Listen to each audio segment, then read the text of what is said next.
Hello friends, स्वागत है आपका एक बार फिर से आपके अपने लीगल चैनल सोच पर प्रहार में।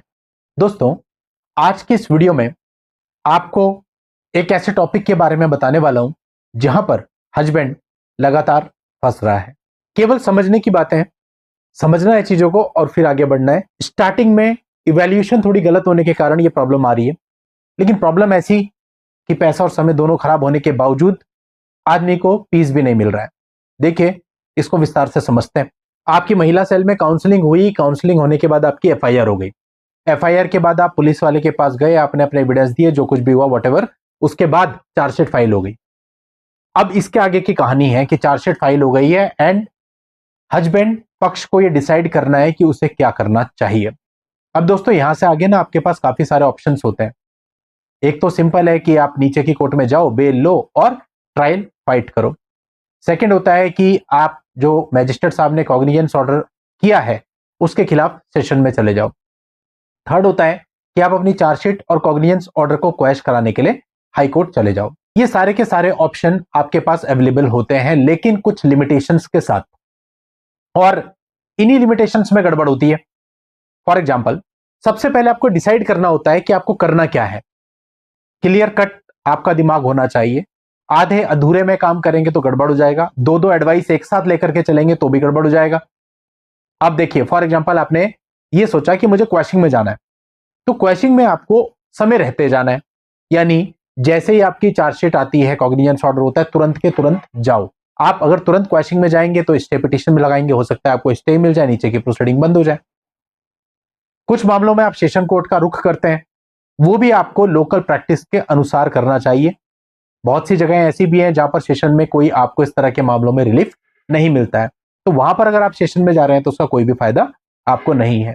या फिर अगर आपको लगता है कि आपका मामला ऐसा है कि ट्रायल चलाकर ही फायदा है, लड़की एविडेंस में आएगी, अपने आप हैरेस होगी और बैकफुट पे आएगी, कुछ मामलों में ऐसा होता भी है, तो ऐसे में सिंपली आपको जितने लोगों के नाम चार्जशीट में जाकर के सबकी बेल लेनी है, और बेल लेने के बाद जो आपके लॉयर होंगे वो आपकी तरफ से एग्जाम्पशन फाइल कर सकते हैं। आपको हर डेट पे जाने की जरूरत नहीं है। मतलब आप अगर 2 डेट छोड़ के भी एक डेट पे जाते हैं चलेगा, परिवार वाले अगर साल भर में 1-2 बार भी जाते हैं तो भी चलेगा। अब दोस्तों, यहाँ पे कुछ गड़बड़ हो जाती है, उस पर मैं प्रकाश डालूंगा। मेरा एक अभी रिसेंट मामला था, तो उनकी चार्जशीट फाइल हुई 2 लोगों के खिलाफ, उनके और उनकी मदर के अगेंस्ट चार्जशीट फाइल हो गई। अभी चार्जशीट फाइल होने के बाद उन्हें डिसाइड करना था कि उन्हें करना क्या है, तो उन्होंने डिसाइड किया साहब हम बेल लेंगे। उनका मुझसे कांटेक्ट हुआ, मैंने कहा ठीक है, इतनी तारीख को बेल कराते हैं, लेकिन एंड मोमेंट पे उनका एक विचार बना कि मैं अपनी बेल करा लेता हूं और मदर की नहीं कराता हूं, मदर की तरफ से मैं इसे चैलेंज करूंगा सेशन में। खैर, जैसा उन्होंने कहा हमने उनकी बेल करा दी, लेकिन जब बेल करा के वापस जा रहे थे तो उन्हें हमने एडवाइस किया कि देखिए, सेशन में जाके कोई खास बेनिफिट आपको नहीं मिलेगा, क्योंकि सेशन भी लगभग वही ऑर्डर रखता है जो कि नीचे की कोर्ट रखती है। या तो आप हाई कोर्ट में सीधा इसको क्वैश कराने के लिए जाइए और वहां से स्टे मिलने के चांसेज भी हैं, और नीचे वाली प्रोसीडिंग आपकी स्टे हो जाएगी। अदरवाइज अगर आप सेशन में जाओगे तो दोनों जगह केस चलेगा अगर सेशन में आपको स्टे नहीं मिलता। खैर, मेरे कई बार कहने के बाद भी उन्होंने फाइनल डिसीजन ये लिया कि मदर की तरफ से हम सेशन में ही अप्लाई करेंगे। तो फिर ऐसा ही हुआ कि सेशन में क्रिमिनल रिवीजन फाइल कर दी गई। अभी वो पेंडिंग है, क्योंकि सेशन में जब वो एक्सेप्ट हुई तो वहां पे डिले था कुछ दिनों का, तो डिले कंडोन की सुनवाई पर लग गई। अब उसमें एक डेट उन्होंने आगे खुद फॉरवर्ड कर दी, एक डेट पे जज साहब नहीं थे। आपको पता है ये सारी चीजें नॉर्मल होती हैं, तो अभी उसमें आगे फर्दर फिर 1 महीने की डेट लग गई। इस बीच नीचे वाली कोर्ट में ये हुआ, क्योंकि उनकी बेल हो चुकी थी, वो खुद अपीयर हुए, तो उन्हें पता चला कि मदर का तो नीचे बेलेबल वारंट हो चुका है।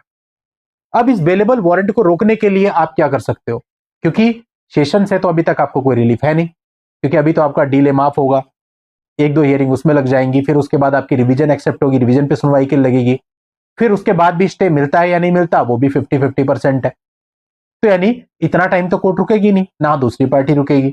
इतनी जल्दी बेलेबल वारंट नहीं होते, डेफिनेटली दूसरी पार्टी ने अपियर होकर कराए हैं, तो अगर वो बेलेबल करा सकते हैं तो अगली डेट पे वो इस बात को भी कोर्ट को प्रेस करेंगे कि भाई आप नॉन बेलेबल कर दो। यानी बात घूम फिर के वही हो गई कि बंदे को सेशन में भी केस चलाना पड़ रहा है और बंदे को नीचे भी केस चलाना पड़ रहा है। ऑप्शन क्या है?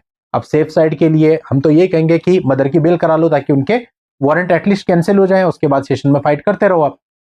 लेकिन सेशन में जो भी डेट लगेंगी, 3 महीना 4 महीना, अगर हम उसकी वेट करेंगे और नीचे नॉन बेलेबल हो गए तो मदर को और दिक्कत होगी, और दूसरी पार्टी अपनी तरफ से पूरा पूरा प्रयास करती है इन सब चीजों को कराने का, ऑफिशियली और अनऑफिशियली। तो दैट्स वाई अपने को कोई खास रिलीफ नहीं मिला।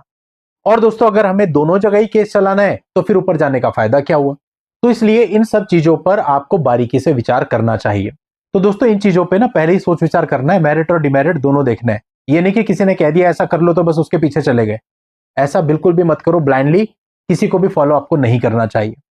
सही बात तो यह है कि शायद उनको भी किसी ने एडवाइस किया था कि आप ऐसा कर लो, सेशन में फाइल कर लो, but due to local practice हमें तो पता है सेशन में क्या होना था, तो हमने उनको बताया। तो दैट्स वाई आपको दोनों चीजें ध्यान रखनी है। आपको लीगल एस्पेक्ट भी ध्यान रखने, लोकल प्रैक्टिस भी ध्यान रखनी है, और इसके अलावा भी जो फैक्टर्स होते हैं उनको भी ध्यान में रखना है। अदरवाइज फायदे की जगह नुकसान हो जाता है। कुछ हाई कोर्ट्स ऐसी भी हैं जहां पर आप क्वेश्चन में जाते हो तो 6-6 महीने तक नंबर नहीं आ रहा है। इस तरह के भी बहुत सारे केसेज हैं। तो अगर आपका मामला ऐसे रीजन में है तो इन चीजों को भी आपको ध्यान में रखना है। यानी ये जो आपकी स्टेज होती है ना, बहुत इंपॉर्टेंट होती है। बिकॉज अगर आप यहाँ पे टाइमली फैसला नहीं लेते, सब कुछ गलत हो जाएगा। आपने टाइमली फैसला नहीं लिया, नीचे चार्ज फ्रेम हो गए, उसके बाद आप क्वेश्चन में जाते हो, तो फिर कई बार कोर्ट ही आपको एंटरटेन करने से मना कर देता है कि अब तो ऑलरेडी चार्ज फ्रेम हो चुके हैं। तो फिर आप मजबूर हो जाते हैं नीचे ट्रायल लड़ने के लिए। तो इसलिए चाहे आपको नीचे लड़ना है चाहे आपको ऊपर लड़ना है, आपकी रणनीति बहुत स्पष्ट और क्लियर होनी चाहिए, पहले से बनी हुई होनी चाहिए। वेट मत करो कि चार्जशीट आएगी, ये पहले से तय करके रखो कि आपको करना क्या है।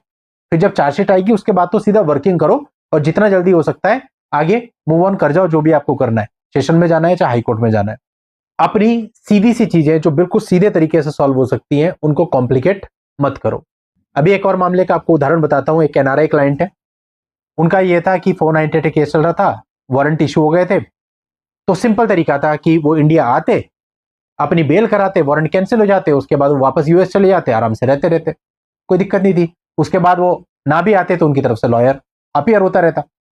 लेकिन हुआ क्या, जिस डेट पर उनको आना था उस समय पे उनको एक इल एडवाइस मिली कि आप यहां पे मत आओ, और वो नहीं आए। और अब उनके सामने उनके वीजा को लेके कुछ टेक्निकल समस्या है कि अगले 1.5 साल तक आ नहीं सकते। अब यहां पे समझिए, अगर वो 1.5 साल तक नहीं आएंगे तो क्या होगा? ऑलरेडी उनके नॉन अवेलेबल वारंट चल रहे हैं, आगे जाके वो पीओ डिक्लेयर हो जाएंगे, पीओ की एफआईआर हो जाएगी, और वो आ नहीं सकते इंडिया। तो बिना इंडिया आए तो कुछ होगा नहीं, एलओसी भी जारी है, और आगे जाके समस्या है। क्योंकि ऐसे मामलों में जब आप हाई कोर्ट या सुप्रीम कोर्ट अप्रोच करते हो तो वहां से वो लोग सीधा आपको मना कर देते हैं कि आपने पार्टिसिपेट नहीं किया इन्वेस्टिगेशन में, इट इज योर फॉल्ट। मेरे साथ ऐसा हुआ है, और ऐसे एक जजमेंट पर मैंने वीडियो भी आप लोगों के लिए बनाया है। तो इसलिए दोस्तों अधिकतर समय ऐसा होता है कि चीजें सिंपल होती हैं और हम लोग खुद ही उसे कॉम्प्लिकेटेड कर देते हैं। तो ऐसा आपको बिल्कुल भी नहीं करना है। सिंपल है, सिंपल रहने दो, सिंपल तरीके से बाहर आ जाओगे। जितना सिंपल लड़ोगे उतना ज्यादा आसान रहेगा, जितना ज्यादा दिमाग लगाओगे, जितनी ज्यादा टेक्निकल बनाओगे चीजों को, उतना ज्यादा चीजें मुश्किल होंगी। चलिए दोस्तों, आज के इस वीडियो में इतना ही। नेक्स्ट वीडियो में नई जानकारी के साथ मैं आपसे फिर मिलूंगा। तब तक के लिए good bye and thank you for watching. Take care.